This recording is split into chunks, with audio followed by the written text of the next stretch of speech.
Sure. So Amy Carlson, in I would say in early 2010s, 2011, 2012, she met some gentlemen who convinced her that she was Mother God, the earth incarnate into a human vessel. She was it. She was God, God, and she bought it hook, line, and sinker. She left a family behind, literally got up from dinner one night at the table in front of her entire family and just said, I'm leaving. They didn't really think it was weird that she would get up and leave, but when someone says I'm leaving like that, they didn't think anything of it, and she was gone for good.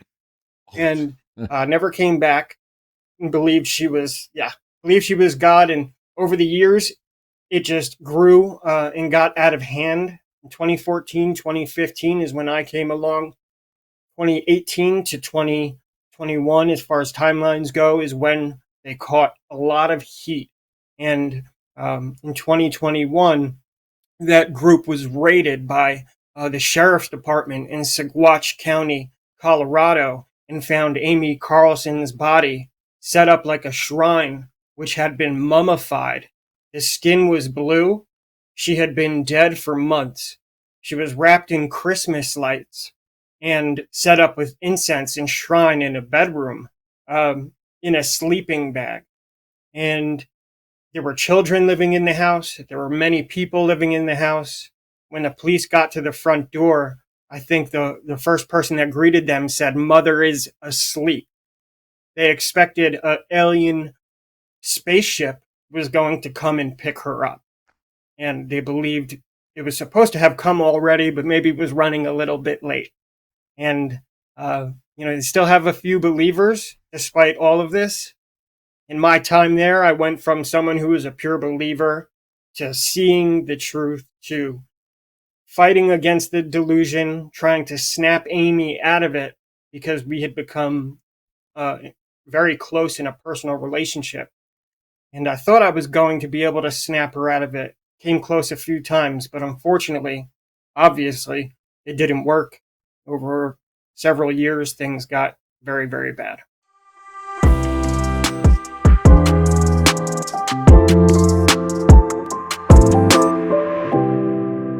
Hello, I'm John Brink, and we are podcasting on the Brink from downtown Prince George, British Columbia, Canada. And for all those people watching us from around the world, you say, okay, we know where Canada is. British Columbia on the west coast, right. And then there is that big city called Vancouver, right. And so where are you, John? Me. And I say we are 500 miles north or 800 kilometers for our European friends north of Vancouver. And that puts us in the center of British Columbia, north-south, east-to-west, big province. And then here in Prince George, we have lots of forest, we have lots of lakes, at least 100 lakes within 50 miles. We have lots of friends here, black bears, grizzly bears, caribou, deer, foxes, wolf, you name it, we have them all. We call it paradise. Today we have a very, very interesting guest. His name is Andrew Ryan Profaci. And Andrew has an amazing background. He's a marketer, an author, and a survivor whose life story reads like a modern-day odyssey of resilience.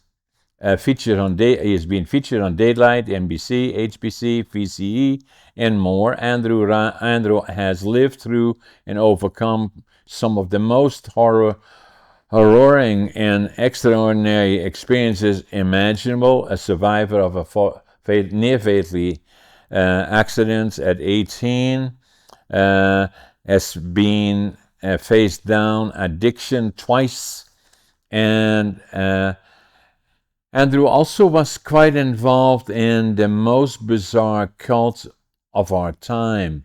Love has won. So, Andrew, you got quite a story. So, give us some of the background. How did it all start in the beginning, right up to initially your car accidents that nearly killed you? And so then we'll take it forward from there. Sure. Let me just say thanks for having me. I'm happy to be here. Honored to join you today. We'll jump right in. Things started very young age with me as far as getting maybe not on the most optimal path for turning into the greatest decision making young man that I could have possibly been. I was raised in a strict Roman Catholic family that had deep mafia ties, with a father who was hiding a homosexual background, and had a couple boys. But when I was a young teen, he started to come out, and he disappeared from our lives. And really, it was a very difficult time. Late '90s, wasn't okay to have a father like that. We weren't protected. We were picked on. Made me really angry, and it really planted the seeds for what became a later awakening. I'm grateful for, and I credit my father for having the courage to be his authentic self, and it all worked out great. But at that time, it made life very difficult. Going down the wrong path, wild child, 18 years old, get in a terrible car accident, as you had mentioned. My friend who was driving that car unfortunately passed away. It was a very violent car wreck. Two girls in the back seat who were thankfully okay. Me, my pelvis was exploded. And I had to learn to walk again. A lot of time on my hands. I was given more painkillers than any 18-year-old has any right taking. So there was not as much emotional processing going on because those painkillers were really, giving me dopamine hits 3, 4 times a day. So there was really no coming down off of that. It was just, happy-go-lucky, even though this terrible thing just happened to me. And that planted the first seed. And while it didn't snap me out of it right away, that accident planted the seeds of feeling like I was saved by some higher power, that I should have passed away. Now, the other part, sorry, not interrupting you, but You're fine. there's so much exciting stuff going. Well, not exciting, but so Sure. amazing stuff going on. So that I just want to make sure that we don't forget anything, because at some page you beat also stage 4 cancer.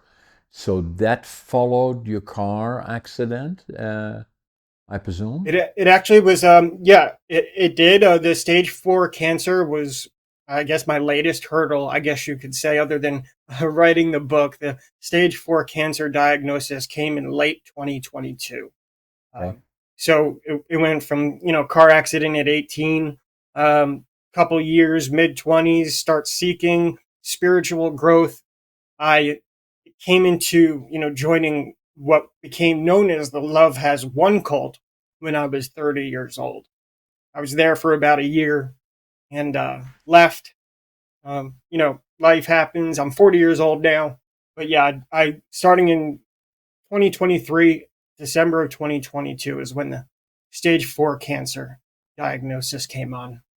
So before that, you came involved with the cult, and I presume, is that then when you were already in your 20s, or in the beginning when you were 20? I was 30 years old when I joined the cult, the group that became Love Has One. It went by a different name. But 30 years old when I joined them. So there was some time between the accident and that. It took a while for, things to progress and me to get on that spiritual ish kind of path where I was, looking for answers to big questions that seemed like only the cult was asking. And that's kind of what started to lead me in that direction. So the leader was Amy Carlson, and so was it? I've never heard of it, but was it fairly popular, or very big organization, or what did So they do? Because she was the mother god and declared Andrew Ryan her divine counterpart. So my goodness, that is a lot going on there. Share it with us. Sure. So Amy Carlson, I would say in early 2010s, 2011, 2012, she met some gentlemen who convinced her that she was Mother God, the earth incarnate into a human vessel. She was it. She was God, God, and she bought it hook, line, and sinker. She left a family behind, literally got up from dinner one night at the table in front of her entire family and just said, "I'm leaving." They didn't really think it was weird that she would get up and leave, but when someone says, "I'm leaving," like that, they didn't think anything of it, and she was gone for good and never came back. And believed she was God. And over the years, it just grew and got out of hand. In 2014, 2015 is when I came along. 2018 to 2021, as far as timelines go, is when they caught a lot of heat. And in 2021, that group was raided by the sheriff's department in Saguache County, Colorado, and found Amy Carlson's body set up like a shrine, which had been mummified. The skin was blue. She had been dead for months. She was wrapped in Christmas lights and set up with incense and shrine in a bedroom, in a sleeping bag. And there were children living in the house. There were many people living in the house. When the police got to the front door, I think the first person that greeted them said, "Mother is asleep." They expected an alien spaceship was going to come and pick her up. And they believed it was supposed to have come already, but maybe it was running a little bit late. And, they still have a few believers despite all of this. In my time there, I went from someone who was a pure believer to seeing the truth, to fighting against the delusion, trying to snap Amy out of it because we had become very close in a personal relationship. And I thought I was going to be able to snap her out of it. Came close a few times, but unfortunately, obviously, it didn't work. Over several years, things got very, very bad. What an experience, and like you were seeking direction after all the things that happened to you. At what point became the addiction to twice you went through addiction? So when did that start? Other than in a form addiction already, were all the painkillers that you were on to make you live in a different world. So sure. So how did that all kind of happen? So yeah, it actually all culminated, with joining the cult. In the last couple of weeks before I joined the cult, I finally is when I got the strength to get off. And part of the reason was this newfound spiritual strength, this idea of seeking something more pure. I was just in a place where I had a lot of I guess untapped energy that I was ready to use, and it gave me the strength and the courage to face the addiction, which had been present since the car accident at 18. It was the same painkiller addiction, only now it was legal because I was getting what is known as Suboxone from local doctors. Is that like codeine, or is it? Is it? So what is the kind? The Suboxone. Okay. What I was taking at the time was Suboxone, which is a pain. The doctors will give it instead of painkillers. It's to manage addiction, so that you don't fall into withdrawal. That you can gain some stability in your life while weaning you down slowly to hopefully get off of the drug at some point. But a lot of people never get to that point because nobody wants to go through the withdrawal. Right. But that, in my case, I did. About 2 weeks before I joined that cult, I had a culmination of spiritual experiences that left little doubt that I felt I was being guided in this path to join them. And even to this day, 10 years later, I still believe that to be true, although the reasons I was sent there, I believe, obviously very different than what I believed back then. And I'm grateful for the experience, even though it, ended, very crazy, with everything that happened with Amy. Very sad, very unfortunate. She was withering away. It was very clear that she was very sick, passing away. And she even asked for medical attention, and her own followers denied her and told her, "No, we can't bring you to a hospital. You told us that the cabal, the bad guys, would kill you if they could get their hands on you. So we can't take you to a hospital, and we can't get you help." And then she told them, what if I'm crazy? What if none of this is true? Like, what if I made this all up and none of this is real? And they're like, no, no, no. Yeah, it's all real. You shouldn't say that. Don't think that. This is all real. And she was crying out for help, and unfortunately, they didn't give her any, and she passed away. And that's when this story exploded. But what I was kind of a central figure in the earlier days, and I saw the potential for what this could be, and in a bad way. And I tried to stop it. I gave her a choice. I was her fork in the road, if you could say, and she chose the other direction. And unfortunately, things didn't work out, as So then, as you can tell. yes, to put it mildly. So Yeah, you went into addiction, came out of it somehow, already well into your 30s, and then you fell into it again. Tell us about that. that's right. After I left the cult, after being there for a year, um, I know now that I hadn't processed a lot of what I went through. It was a traumatic experience. It was very emotionally straining on a daily basis to be there. As you can imagine, your mind, your feelings, and your thoughts are very conflicting with reality and the belief system that you're presented with. So, that was a very difficult thing to be, told the sky is red, or the grass is blue, and you're trying to make sense of it. A very difficult thing for me to go through. So at the end of leaving the cult, I was in a great place, but I went so high that I thought to myself, I can handle a couple painkillers, no big deal. So I had, gotten myself so high that I just dropped right back down. So that was in 2023, 20, 24, 2016 is when that started. It was about a year after I left the cult, a little bit less. right? So when was that? Just to kind of get an idea about timeline. So when was that, Sure. Andrew? So I joined the cult in November of 2014. I Right. left in November of 2015, and Yeah. I got hooked on the painkillers again in the middle of 2016. Right. And then Didn't take long. no, and then you got back off again. So where did the cancer come into the picture? So that came in 2022. Best shape of my life, in the gym 5 6 days a week, 4:30 in the morning. I mean, great groove, never been in better shape.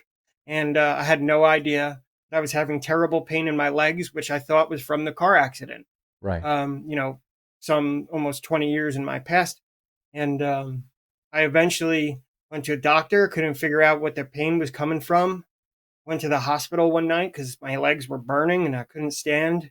That's when they finally took some scans and came and said, I apologize. We have some really, really bad news for you. You don't have any issues with your accident. It's actually stage 4 cancer. It's a late and aggressive cancer, and it's already in your lungs. It's in your back. It's spread throughout your body, and didn't see that coming. That was a tough one. That was 2022. Correct. Right at And the end of 2022. so not wanting to ask questions that are delicate maybe for you, but saying that it's for everybody important to.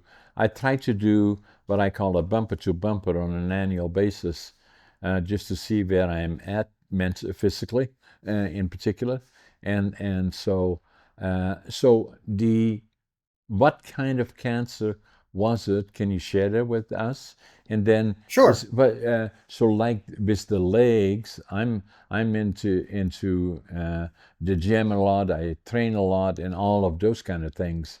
And so I'm just wondering, what would it be every so often, because I'm training very hard, I have some pain maybe somewhere in my legs, nothing too serious, and I had Right. a knee replacement done at one point because of a fall. But so what did you have that you had no chance of detecting it earlier, potentially, before Well, it got to stage 4? unfortunately, unfortunately, I did have one chance when it was very early on, many years before, and I didn't realize what it was. Hard-headed boy, just not paying attention. But it was a stage 4 testicular cancer was Okay. actually where it started, and I was actually very lucky. I didn't know this at the time, but my nurse had told me that stage 4. I sit in front of you, cancer-free, for the past 18 months despite the stage 4 diagnosis, not in remission, but cancer free. And testicular cancer, what I was told by my nurse, is the only cancer that is curable in stage 4. And Wow. we caught it. I mean, obviously, it was so bad that I was in terrible pain. It was just, I mean, can't catch it much later than that, but it was still just early enough. So did it then the first time, and these are all delicate issues that people wonder about, and including By all me. means, So sure. why did it then the first time that drew your attention really that you had pain in your legs or some kind of a discomfort in your legs and you were wondering what it was? You were not on drugs or anything like that. You were going to the gym and doing all these things compared to what you had been through. You were living a clean and healthy life. So, Was. and then saying, why and why did it show on? So, explain to us just that, and I'm not a doctor, what exactly is it? And just be open about it, Yeah. yeah, Sure. So the pain was, you know, I've had pain in my legs since that car accident. So, right, it's not something I ever really give a lot of thought to right. because of the painkiller addiction. It's like either deal with the pain or you go, looking for a way to get rid of it. And I tried, acupuncture. I went to, get, adjustments in my spine and, nothing was working. I was doing physical therapy. But I was having really bad pain in my thighs. I thought I had a bad leg day. I thought I pulled something. At worst, maybe I had, some muscle pressing on my spinal cord. I thought that would be the worst of it. Um, I didn't expect the stage 4 cancer diagnosis, and I've had 8 rounds of chemo, 4 of which were regular, 4 of which were um, considered high dose chemo, and then they turned it up a notch even for me because I was in such good shape. So it was extra high dose chemo. That's what finally cured me. So 8 rounds of chemo. I probably had 5 or 6 surgeries, half of them being small and half of them being big. Um, and it was a heck of a path for about 2 years. All I did was, go to the hospital and, fight for my life. Very difficult thing to go through. Those hospitals are full of sadness and sorrow. Very, So correct me if yeah, I'm wrong, Andrew. Likely, and I'm not a doc, neither are you, obviously, but that being fit and healthy was very, very important to the chemo reacting as it did, and as they indicated that it is testicular cancer is one of the cancers that can be cured even in stage 4 if you're active and if you can withstand the chemo, and being fit and healthy is very, very important. So where you are now is you say you are not cured, but you're cancer free. The interpretation of that is very, very important. What does it mean? That it, no, that excuse me. I apologize if I misspoke. I am cured and cancer free, not in remission, which would be, the cancer's backing down or going away. I don't have cancer as of the last scan a couple months ago. I'm due for the next one. So, knock on wood. yeah, so knock on wood. And you still obviously are being watched very, very closely to make sure that indeed you're cured. So how often you go, how Correct. often, say again? I see a doctor every month. Every I month. see So a yeah, doctor every until you month. go through that. So Yeah. my. So you had, so the The other thing I'm wondering about, do you have siblings in your from in your family? I do. So I have one older brother, older by a year to the day, Okay. interestingly enough. And I have two younger sisters, one mid 30s, the other younger 30s. And one of those sisters has gifted me with two nieces and two nephews who I live close to here in Tennessee. So your family is very, very important in your life through all the things that you have gone through. And we all go through challenges along the way, obviously, but yours were exceptional, challenging at the same time. Now, the part that you were interviewed on a number of different like NBC, HBO, Dateline, and so you became extraordinary in terms of the things that you had gone through. So why was that the case? Is that because you were being interviewed or you were already proactive? You started working on a book, and I'm sure a picture of the book is The War on Love. That is mainly about your time, I believe, in the cult and all the things relating to that. And we can talk about that a little bit more. But what is interesting to me is that so when you started, you were interviewed by Dateline NBC, HBO, and VCE, and a number of other ones. How did they find out about your story, which is amazing, and how did they then Gosh, contact you and you became involved? it's a good question. I left the cult, as I mentioned, in late 2015. And when I left, I never looked back.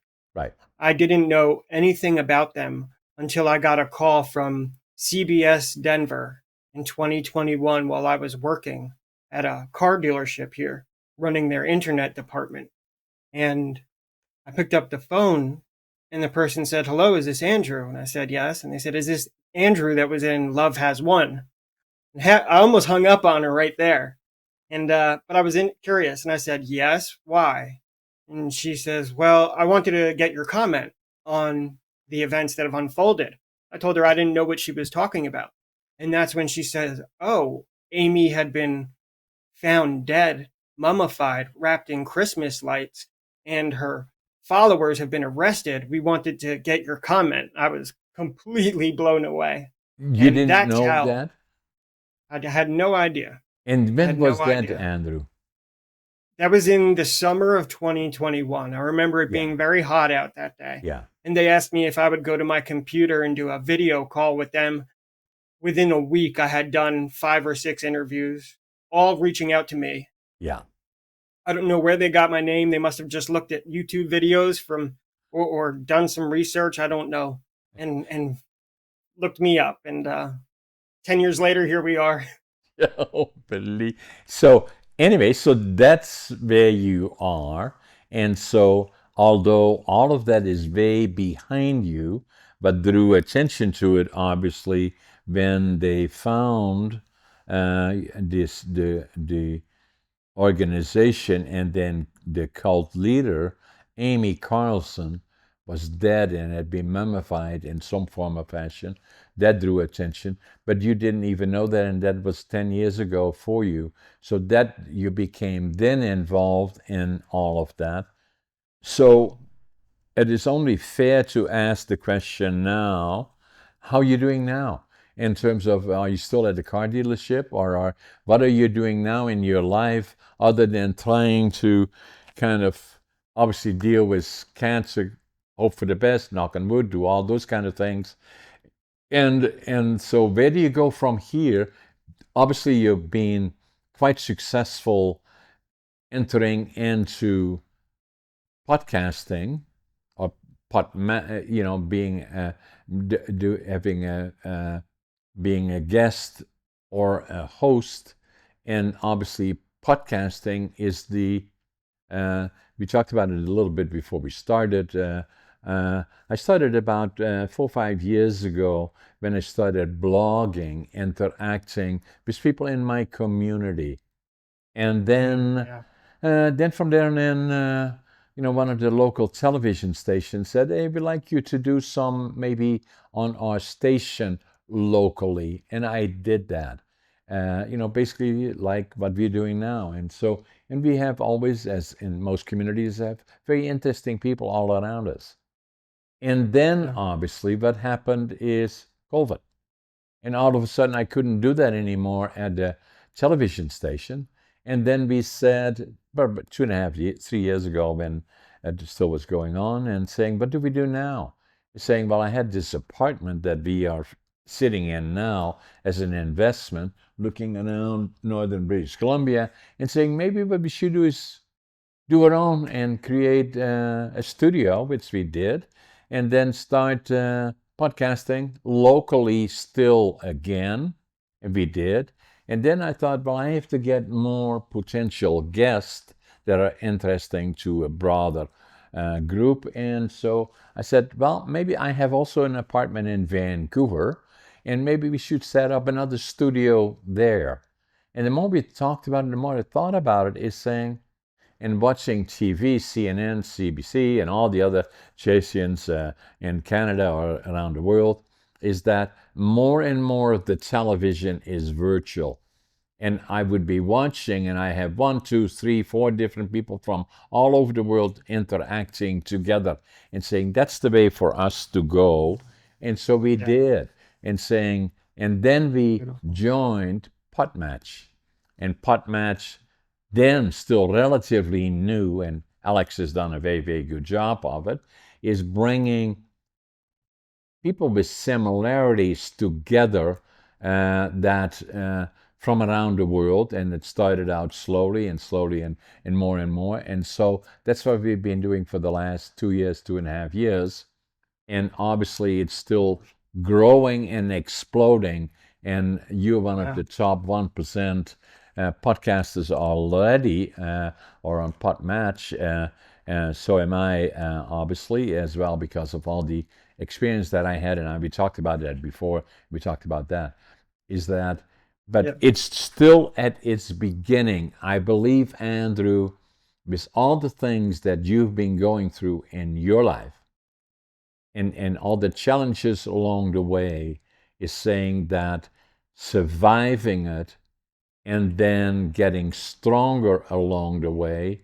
And as you did, as a result of the car accident, then having painkillers that then became addictive, not in one cycle, but in two cycles. And then the other part, obviously, which became as indirectly, directly the result of growing up and challenges, with your dad and your family, so that brought you potentially, I'm just guessing about that, to the Gulf, and you went through all of that. And then 10 years ago, when you left them, and then all of a sudden the phone call rings and say, "Hi, Andrew, I want to talk about the Gulf," blah, blah, blah. And you said, "Oh my God, now what?" And then Amy Carlson has been mummified, and all the, so amazing stuff. So, but that's the benefit, I believe, and I feel that in a way as well. I'm quite a bit younger than you. I'm 85 years young. And, so I was born Yes. in 1940 in northeastern Holland, just before the war started. And it got pretty rough there. We saw far too much that we should not have seen. It was a difficult, difficult time. And we were liberated by the Canadian Army, April the 12th, in that area of Europe, and obviously the United forces from the United States, UK, and Canada together liberated Western Europe, and the Canadians went north into Holland. In April the 12th, 1945, we were liberated by the Canadian Army. I was 5 years old, and it made such an impression on me that I knew when I grew up I would go to the land of my heroes, Canada. And I was going to go when I was 18, 17, actually. And then they said, no, you're too young, my parents. And then they said, okay, well, maybe. So then I was drafted into the Dutch Air Force. At that time, there was still a draft, not now anymore. And so I was there for 2 years and then worked in industry in Holland and then left for Canada when I was 24, starting with nothing. Okay. And I was not Amazing. a I was not a success story academically. I failed grade 3, and I failed grade 7 3 times. And they said, "What are we going to do with this guy?" And my parents were beautiful people, but some people said to them, "Send him to the mentally challenged school." He said, "No, we're not going to do that." So at 12 and a half years old, I started working in a furniture factory, and all my kids are hard on each other. It's and all the friends that I used to have at grade 7 that went on to college and university, I became a laborer. I'm proud of that today, but then it was kind of looked down at. So from the time that I was 12 and a half years old, working with my hands, and he said, even the teachers would say, yeah, John doesn't have much of a future. He's obviously not bright enough. And, so, and every time they would read off tests that they did at grade 7, the scaling in Holland was from 0 to from 1 to 10, and 10 is the highest grade. 1 is disastrous, obviously, but most of the times that's where I was. And then saying they read them all off. Peter is a 9, and then Case as a number 8, and then John Brink as usual a 0. And so anything. Like, So then I had to prove to me, not to anybody else, that I was just as bright as everybody else. Not brighter than, but so I wanted to start with nothing. And so I had my dream of going to Canada. I had my dream to build my own lumber mill, and that was in British Columbia. That's where all the trees are. So I took a flight. I had one suitcase, 3 books, 2 sets of clothes. Took a flight to Montreal, and then took the train across Canada. 4 days, 5 nights. My God, that is a long way. So came to Vancouver, came off the bus, off the train, went to the immigration department, couldn't speak English, couldn't speak English, didn't know soul, didn't have a job. And fortunately, there was a German fellow. I said, I'm going to build a lumber mill. He said, go to Prince George. And that's where all the lumber mills will be built. That's is booming. And so I did. And I came off the bus here in Prince George 60 years ago, exactly in July of 1975. I can still see from here where the Greyhound station used to be. And so I had my suitcase, I had 3 books and 2 sets of clothes, and I counted my money at least 3 times. I had $25.47. But I had attitude. I always, even in the worst of cases, in my own little life inside of me, I knew I was always positive. I was a hustler. I sold bottles. I delivered newspapers. I did anything to make a few dollars, even as a kid. And then I had passion. Whatever I do, I give it 125%. Work ethic. And I work harder than anybody, and even still now, at nearly 85, I turn 85 in November the 1st of this year, and then I usually get up at 5:30 in the morning. I always make my bed, and I always think I'm late. And to the question, yes, I do have a lumber mill, several of them actually. I have a number of other companies, 10 other and, companies or whatever, and so, wow. but that's not what it's about. It's not about what our success, but then a lot of people said to me, that so there's a couple of things that changed my life as they did for you. The car Hmm. accident that killed your friend, not the 2 girls in the back, and that left you virtually crippled for a number of years, wondering if you would survive or how it would affect your life, as it well did. But some things are happening that are in the further time become complementary to what you're doing and became the base. And may that be your relationship initially starting with your dad, gay, and all of these other things. And over time, your family has become stronger in your life, and it became part of the foundation. The car accident, add to that, the cancer that you still kind of dealing with hoping for the best, but it looks that it is going in the right direction. The other one, obviously, is the cult, that although it was only for a short period of time that you were there, it had an immense impact on your life. And then the addiction periods that you had through twice obviously changed your life. And I believe lay the foundation from where you are now and where you will be going. And the same happened to me. That's why your story is so important. And mine is as well, is saying that in spite of it all, that in my education, or some people would say the lack of it, was an asset to me, not a liability. And starting over Yeah. again, the other part for me, what was very important at one point, I was already here for 32 years. And I was very, very successful. And everybody would say to me, you should write a book about it, so you have such an interesting life. And I writing books is not easy, as you well know. And I so found out. Yeah. I found out. Yeah. so for 20 years, I went through it, starting, stopping, starting, and then by the time I was already in my mid 70s, if I don't do it now, it will never happen. So I started. It took me this book against all odds. It took me 80 years to live it, 20 years to think about it, 2 years to write it, and then from there and then I did a number of other ones. But the other part that had an influence on me is that I went into a bookstore here in 1997. I was already here for 32 years. And I picked up a book, and the book's title was Driven to Distraction. I don't know why I picked it up. Written by Dr. Edward Hollywell. And as I looked at the book, this is the actual book I picked up. I nearly wore it out. And the book was about ADHD and dyslexia. And I said, "Oh my God, that's me." And Rang a bell, huh?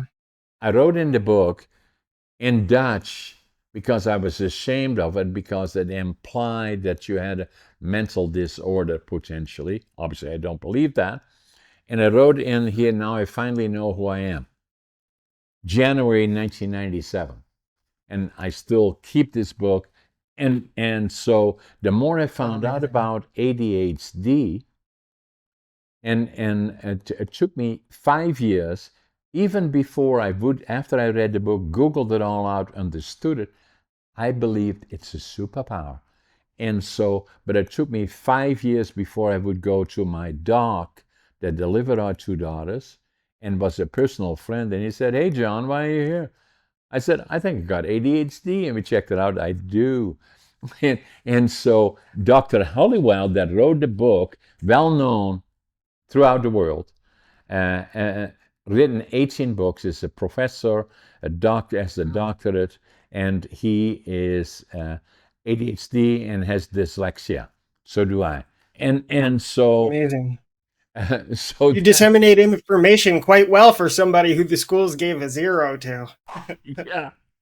So isn't it, so the point that I'm making is to, and that's why people like yourself are so important, sharing with the world through the most powerful media that we have and will have on podcasting, about that in spite of it all, stay the course. And as I have in my life, what is my foundation is attitude, passion, work ethic. What will follow is success.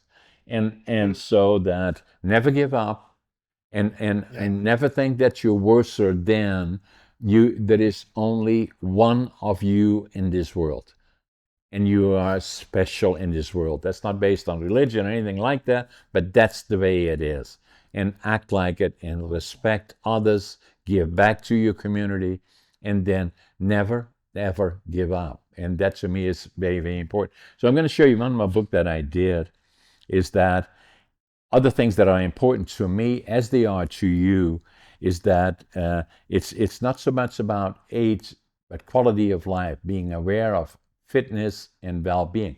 So this is a book that I wrote, Living Young, Dying Old. It's a picture of me, actually. That's awesome. And so I'm the oldest competitive bodybuilder in North America.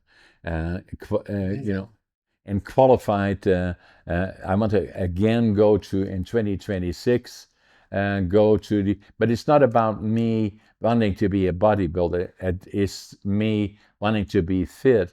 But once I do that, go to the gym regularly, I work hard, and it was not until I started doing that in 2009, after I did it for 6 years, and somebody said to me, I had a trainer, and somebody said to me, "Hey, John, have you ever thought about competing?" I said, "Me? Yeah."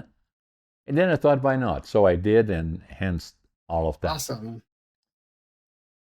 So, in Amazing. spite of all the bad things and the challenges that happened to you and to me, it has become for me the foundation that even at nearly 85, I'm writing 5 books. The last book that I wrote is coming out actually today, is out Really. officially.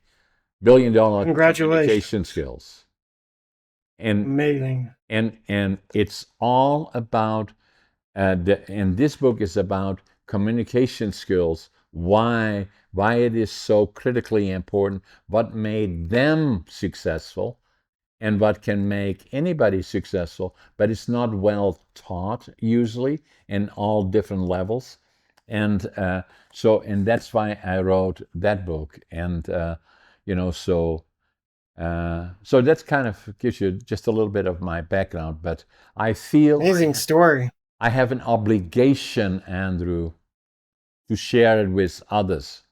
Not to Yeah. say feeling sorry for John or saying, oh, he's so successful. Not about that. It's saying that the most important message for me to anybody around the world is not so much the classic, if I did it, you can too, but stay positive.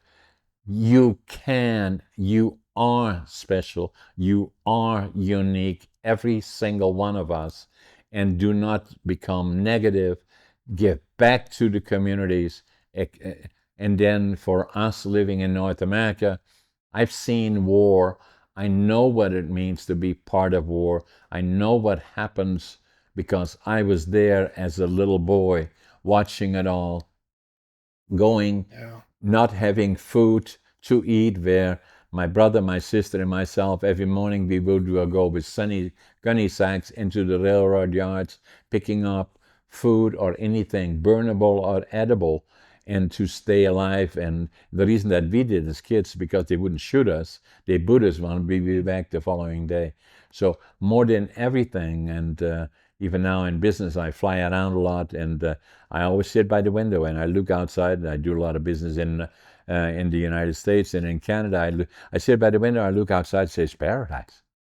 How lucky can we get compared to look in Eastern Europe, look in the Middle East, or for that matter, look in Russia, look in Venezuela, look in North Korea, look in China, and all those other places where we have democratic rule.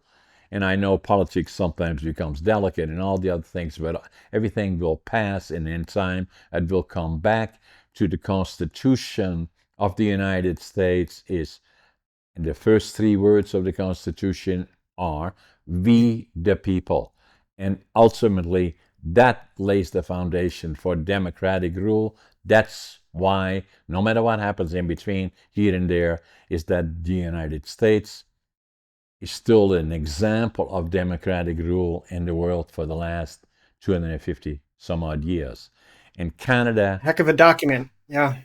United States, Mexico together can be very much leaders in the world in a positive way. And Agree. that's what I hope it is. And me in my little way, and you yourself, being examples to those that have had challenges and see they have challenges and think, oh, they are now this, that, or the other thing. No, I said, never give up. Go forward. Yeah. I never anticipated, things to jump off as quickly as they have when I joined Podmatch. 2 weeks, I think I'm ranked number 7 of all the guests as of this morning. I just wanted to do a couple shows about my book, and things just absolutely blew up. And I think when you really have intentions of putting goodness out into the world through your own experience, your own authenticity, your own uniqueness, your voice, and trusting in that, I think good things tend to happen. And I'm seeing that right now. And that's all I want to do is offer whatever value I can to everybody I come across. That's my intention. That was the reason I wrote the book. And that's why I'm here. So let's look at the book a little bit more. Is it out already now? Have you got a copy of it Yep, there close to you? of course. Yep. The website is, I've got a whole bunch of copies actually. The website is the same as the title, thewaronlove.com, also available on Amazon.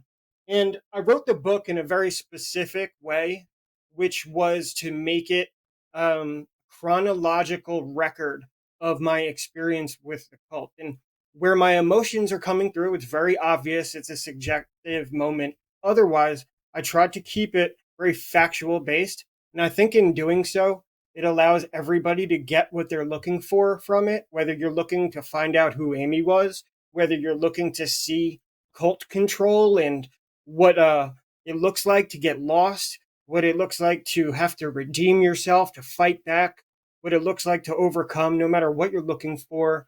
I think you'll find it in the book, as wild as it gets, some of the tales. So I wrote it that way, and I hope that it gives people what they're looking for, and in some way bring some goodness to someone. The title is The War on Love. It is on all Correct. major medias already. Did you do an audio on it as well, Andrew, at this point? Not yet. We just published July 4th. I've got that in the works. I like to do that. But since I published, I'm looking at my calendar. I've done lots and lots of podcasts. So maybe next month when things slow down, if they slow down, I'll start turning towards doing that. Yeah. Yeah. I love Congratulations again on your book. I'm honored to be here today. You said this has come out today. Is today. that right? Yeah, it's already a Amazing. bestseller on Amazon, and it's all about communication skills. And then, as Andrew indicated, my other books that I have are also against all odds about a story, as you already indicated. It's not how successful John is, but all the ups and downs over the last 80 years that I've lived, and still today at 85, here I am. That's a picture of me, and that is fitness, health, and being the oldest competitive bodybuilder. But being fit, quality of life is critically important. Giving back to communities is critically important. This book is important because it is coming out today officially, already a bestseller on Amazon. It is also in audio. That I do all my books at audio, which I have to indicate I'm ADHD and have dyslexia. So for me, it takes about 4 times more to do audio than anybody would do because that's who I am. And I say, so I'm successful not in spite of ADHD and dyslexia, although it took me 50 years it took me from the time that I was 12 and a half years old when he said, John is too dumb, he probably will never amount to much in school. And then it took me until I was 62. It took me 50 years to discover I had ADHD and dyslexia. So I say I'm successful not in spite of it, but because of it. And then the other part, very, very important to me, is that, and critical to you as well, you have an amazing story, amazing background, gone all the way through, but you're a very good communicator. And that is critical. And that's why I wrote this book, because when I grew up in northeastern Holland, we spoke dialect. And I love speaking dialects. But even people in Holland wouldn't understand me. So I had to, when I came into the Air Force, I had to learn to speak High Dutch, which was not easy. And everybody could hear right away, oh, he's a farmer from up there, right? So, and then I couldn't speak English, and I immigrated when I was 24, arrived, as I already said, with nothing here, and then I had to learn to speak English. And then so I went all the way, and then I wrote books about it. But everything is possible, and to me, it's not you can't, but you can. Everything is possible. Be positive. Share with your community. Share with others. And I congratulate you on your book, the courage of being on podcasting and being on the global media for all intents and purposes with your story. This podcasting will become the new media, not televisions as we know it in the United States, CNN, CBC, all those other ones, and in Canada, CBC and blah, blah, blah, and all the other ones, and not the newspapers. It's podcasting. This podcast that we are doing today, and we have 3 or 4 minutes left before the hour, that will be released within 2 hours as we did it. It will be delivered as we did it. It will not be edited. Impressive. Everything is in it. And so that's what I do with all my podcasts that I did. And you are 446 plus the 250 or so that I did as a guest. I love podcasting, and it will be the media of the future. And then for all the people watching us, that subscribe if you like what we are doing, what Andrew is doing and his amazing story. Subscribe to us, share it with others, like it if you like it, or make suggestions to make other changes. The podcasting that I do are right across the board, mainly of things about and issues and other issues that are important. Neurodiversities, very, very important. And all of that we want to share with us, and we want to do it within hours of doing the actual interview. Yeah, wonderful. I tell you, it's a great honor and a pleasure to be here. Your story is inspiring, to put it mildly. In lighter terms, very inspiring, and to be where you are, to have done what you've done, and to be having the quality of life that I can clearly see that you have, and the health. What a blessing. What a blessing. So much to learn from you. I'm very grateful that you had me here. I'm honored to have joined you today, and especially as your book is coming out, and I'm happy to mark that as well. Amazing. Hey guys, there we go. Show yours once more, Andrew, because buy this one, buy the other one, So now, the interesting part about my book, I don't know about yours, but the price on mine is $25.47. That's what I had in my pocket when it came here. All my books are. I love it. I love it. Yeah. So you're let's see, 52 cents more than me. I'm $24.95 for this. There you go. It's 400 pages. There's a lot to it, but like I said, you'll find what you're looking for. You'll enjoy it. Absolutely. Okay, my friend, let's stay in touch. Yes, absolutely. Honor. What an honor to be here. Your story amazing. Which book do you think I should start with?